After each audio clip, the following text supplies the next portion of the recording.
So my name is Kaylee Frazier, and I'm 33. I am pro-life. However, I used to not be pro-life. I was proud to say that I was pro-choice, and that was up until I actually had my second child. I grew up in a family that did not talk about sex or what you should or shouldn't do. So all of it was left up to the public schools. And I was raised in Southern California. And I remember not having that conscience to be like, oh, I'm going to go abort a baby. I thought truly in my head, this is a clump of cells. It's fine. It's not going to hurt it. It's not going to do anything to it. Okay. So when I went to go have this done, I went to a family member and they set up the appointment for me and I was dropped off. This was, again, this was in 2008. And so, in Southern California, and I believe it was a Planned Parenthood clinic facility. And I went in, something that I look back on that I'm like, none of them ever referred to it as a baby. There was it was very short conversation. And when I went into a waiting room and I remember because my personality tendency in the lie in my head was, okay, I'm just gonna do this procedure, good to go. This was like another day for me, no big deal. Okay. I was sitting in the room and I remember there were three other girls in the room with me. So it was me, another girl, and two other girls, and all different backgrounds. We all looked different. And I remember sitting there trying to talk to them because I'm bubbly and I'm like, what's your name? And like none of them, all of them were solemn. And I was like, not happy. I was like the most talkative person in the room. And I remember one girl literally was crying and just kind of rocking and crying. And so I didn't say anything to her, but I was trying to talk to them and they were not happy to be there. And I didn't understand because I'm like, well, what's the big deal? It's okay. You're okay, And I remember we all got called back one at a time. What was horrifying to me, I didn't know how bad it was until then I went into the Air Force and was trained up in scrubbing and I was surge tech. And so now looking back, I'm like, I'm sure there were OSHA violations that, this was back then, but we were literally, there was like, it was very fast. They brought you back. And I believe it was a DNC, which I've helped assisted in those. I had a dilation and like it's good scraping. And so, all of us were on beds. There were just curtains around us. Not even a real OR. This is like something you would see when you deploy the setting of this. Just curtains in between us. And I remember, boom, I'm out. And I mean, I woke up and it was just like they give you like a pad. And I was probably in and out within maybe 2 hours. And looking back on that, so there's no aftercare, there's no post-abortion counseling. And so I just look back and I think like, okay, after the training I received, I don't feel like that is even, it's hard to even say that was like America, when I look back at the clinic and how fast they process you through. It's like cattle, like you're pushed through. And there's a reason why there's not a lot of conversation between you and the staff. There's a reason why things are kept short and sweet. And as a previous medic, now I'm like, that's the opposite of what we were trained. You talk to the patient, relax them. You're there to care for them, to take care of them. That was my experience. It was a DNC. It was over, and I was out in 2 hours. I have no idea where they took the baby, or I know what that entails. And so, that was my experience with them. I struggled with massive guilt. I was like, just being honest, in my mind, you're a murderer, you're a murderer, you're a murderer of your own child at that. And so that was, for me, that was like, even at bed, couldn't fall asleep. So I, for a long time, struggled with guilt, just anxiety. And now, like, you need to be the best mom you could ever be, because of what you did, And so, for years, I mean, there's one time where And I was not even, I was just flipping the channels on my car, the radio, and I was driving home from the gym and I was listening, and this is where it hit me like it never hit me before. So holding Bradley changed my life. I have a younger son, Lincoln. He's 2 now. And something that just stuck with me, I was listening to the radio. She was like a previous nurse or something, and she was talking about when you have an abortion, she was caught up in heaven, and she was saying there's a whole bunch of babies that aren't named because their moms never named them, or the mom and dad didn't name them. So they're waiting for their name in heaven. I lost it because I had already named Bradley. I hadn't had Lincoln yet, hadn't met my now husband. And I was driving home. This ties into my husband too. So I was driving home, and this lady said, if you've had an abortion and you haven't named your baby, go ahead and name your baby.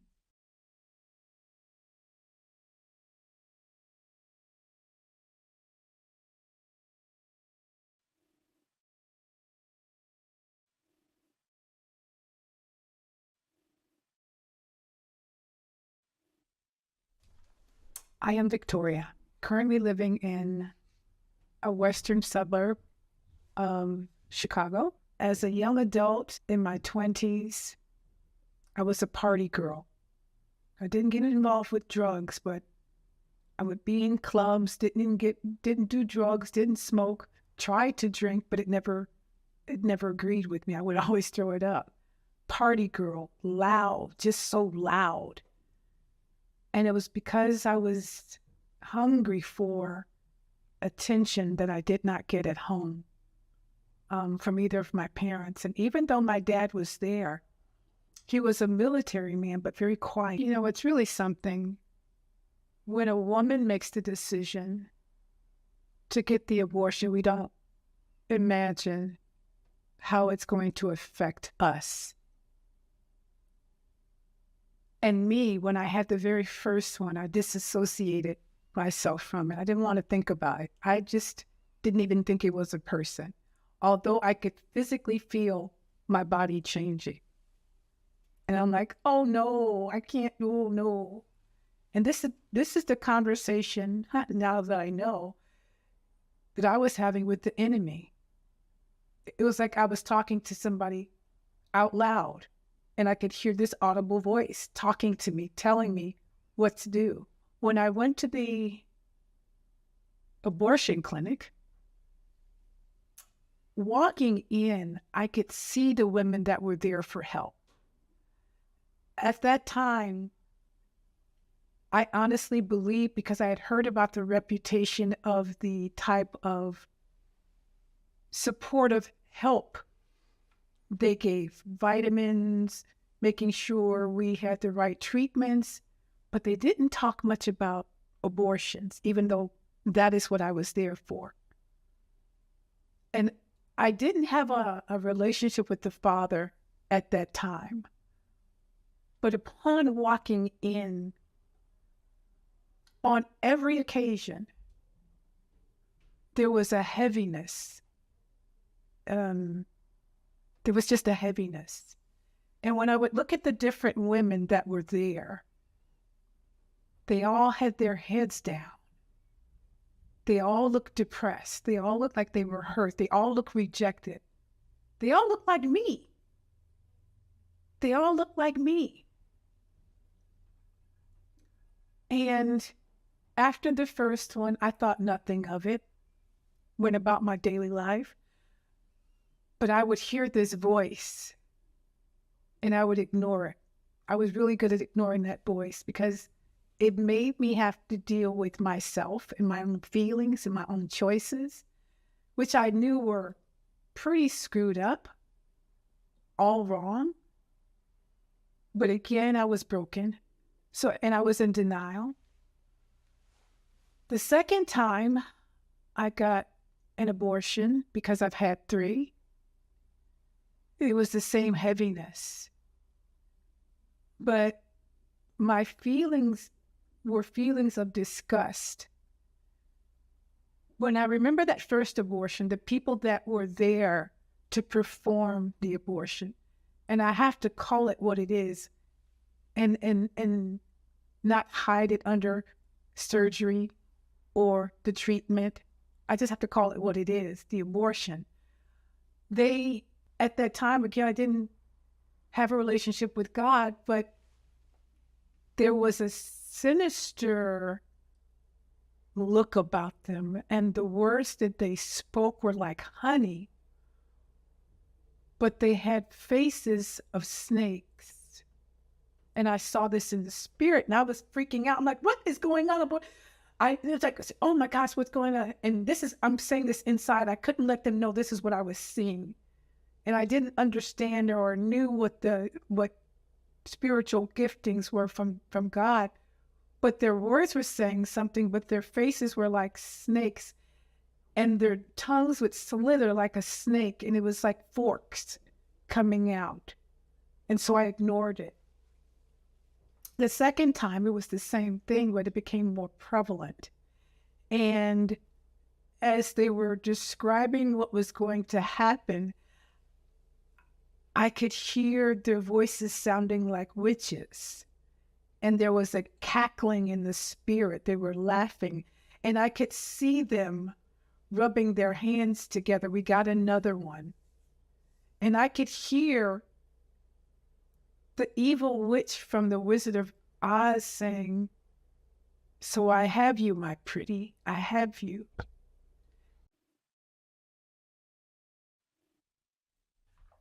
My name is Jennifer. I ended up pregnant. At that time, I had friends. There was what you call that hippie movement, 1970s, and they were like believing lies, and they thought getting an abortion was the thing to do. And I was totally motivated by fear. At that time, I had recently been with like 3 different men, and all of them are drug users. And I'm thinking, if I have this baby, there's going to be something wrong with this baby, and I can't be a mom. So I went through with this abortion, flying to New York, scared, alone, going to some creepy office, having this abortion. And the thing that really upset me is the doctor performing the abortion as the, it was, suction, and the baby came out and whatever. He said, "Do you want to know if it's a boy or a girl?" Oh my God.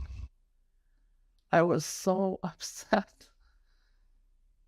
And I was angry because I think I said no. And I remember coming back in the airport, back home, and calling my friends, and I did have some tears. And again, I was kind of told, shut it down. I want people to know that there is an increased risk of hysterectomy when you've had an abortion. That's a trauma that your body suffers.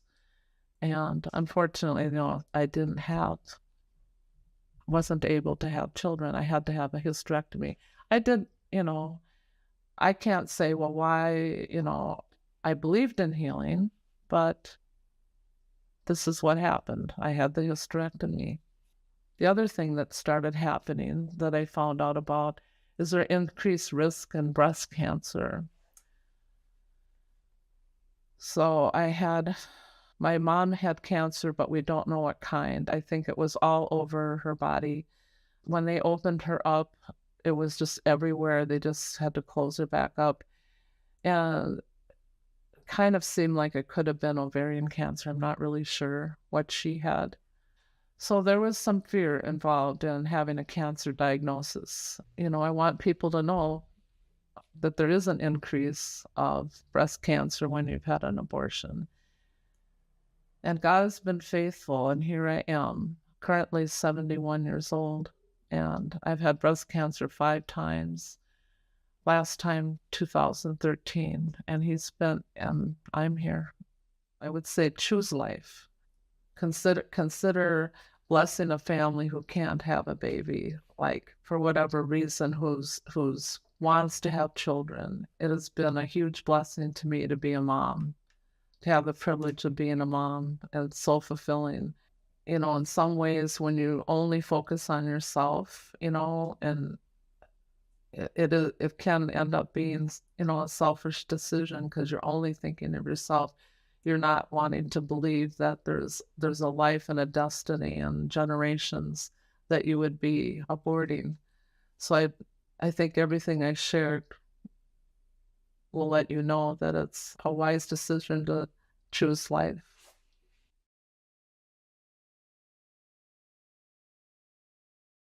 Well, my name is Kathy Kirsch.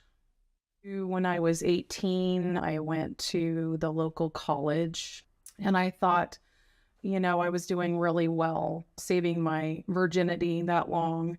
And I still wasn't ready for sex, but we had a sort of a separate dormitory for girls and boys, men and women. And I started dating a guy there. I was actually in the guy's side of the dormitory one night, where kind of like being at the wrong place at the wrong time kind of thing. And he knew I was a virgin, and things just got a little out of hand, and it was sort of a date rape situation. So that was the first time I had sex. After that, I kind of went the opposite direction because I thought, well, you know, that's over with.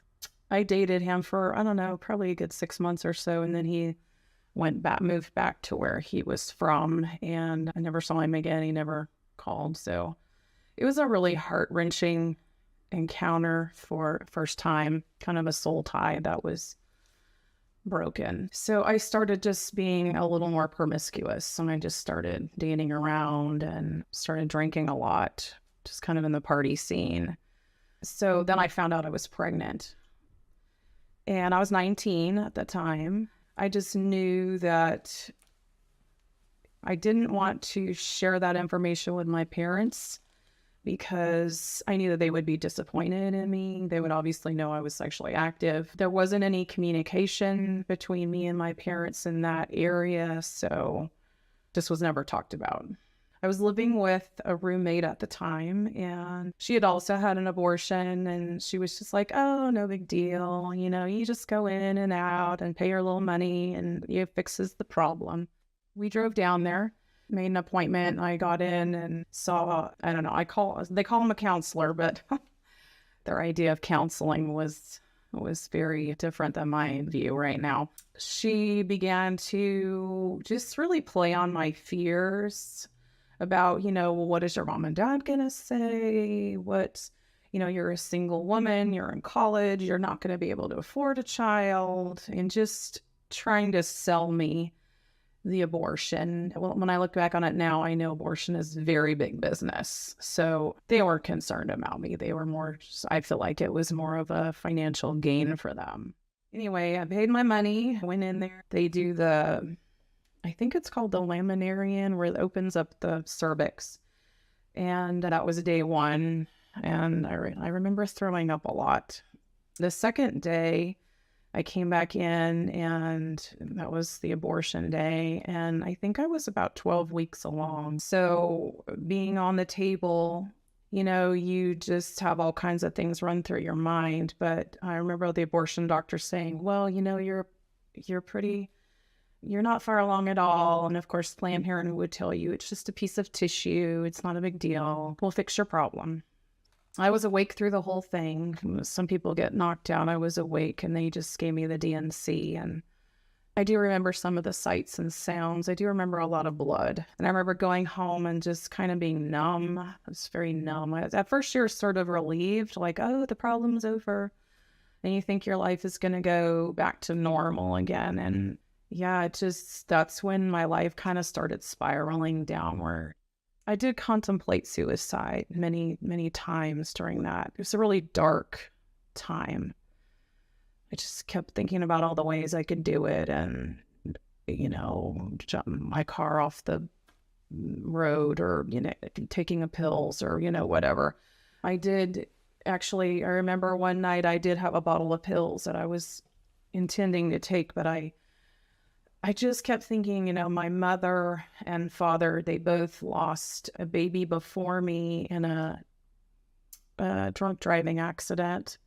And I was born exactly 2 years after on the same day. So it was really redemption for them.